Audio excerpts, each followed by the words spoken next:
Magandang umaga! Kumusta po? Narito po ulit ang update natin para sa lagay ng ating panahon.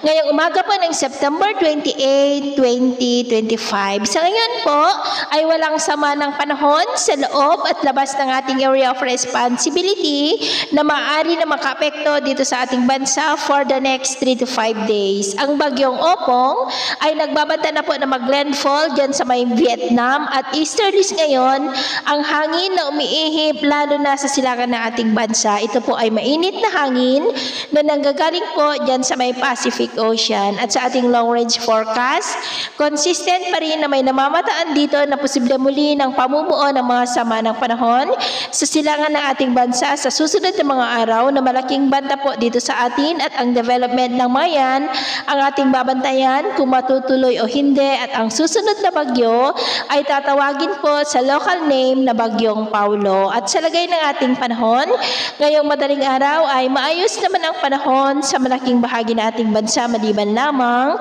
sa mga tsansa po ng mga isolated rain sa coastal areas ng Pangasinan, La Union, Aurora, ilang bahagi ng Naga, Legazpi, Sorsogon, Masbate, Eastern Samar, Dinagat Island, Bohol, Cebu at Sarangani. At mamaya ay sisikat naman po ang araw sa malaking bahagi ng bansa maliban lamang sa mga tsansa ng cloudy skies with isolated rain sa ilang bahagi ng Polillo Island, Sorsogon, Masbate, Oriental Mindoro, Northern Palawan, Cebu, Bohol, Leyte, southern part ng Samar, Dinagat Island, Mati at Tawi-Tawi. At mamayang hapon, mas maraming lugar muli ang makakaranas ng mas maulap na kalangitan with isolated rains. Kaya kung lalabas po tayo sa ating mga tahanan, ugaliin lamang po natin lagi ang magdala ng kahit anong panangga natin sa init ng araw at proteksyon na rin po sa mga biglaang buhos ng ulan.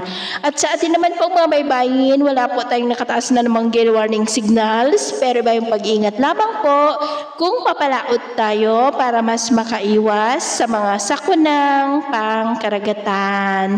So ito po ang latest update natin sa araw na ito. Ako muli si James na nagsasabing sa kahit na magsubok po na darating sa ating buhay, huwag na huwag po tayong mawawalan ng pag-asa. Thank you and God bless!